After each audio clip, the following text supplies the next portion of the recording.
Ahojte, volám sa Lukáš Havran, mám 17 rokov a žijem v malej dedinke Kozárovce. Študujem na strednej odbornej škole poľnohospodárstva a služieb na vidieku v Leviciach na Lukách 18 a tak dnes by som vás chcel privítať na našej škole. Na našej škole máme rôzne odbory ako napríklad potravinárstvo, spracovanie mlieka, mechanizácia pôdohospodárstva, agropodnikanie, poľnohospodársky manažment a agropodnikanie farmárstvo, ktoré som si zvolil aj ja, pretože ma bavia stroje a zvieratá. Na škole je možno spraviť si vodičské oprávnenie na skupiny B aj T. Ja ho mám už úspešne ukončené.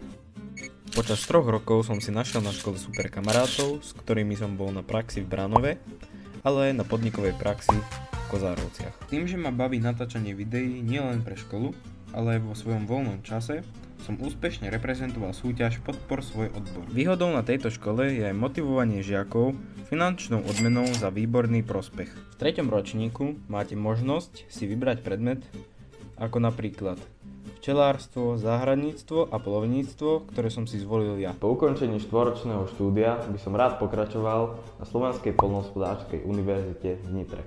Ak ťa toto videjko zaujalo alebo motivovalo, tak neváhaj a pridaj sa k nám.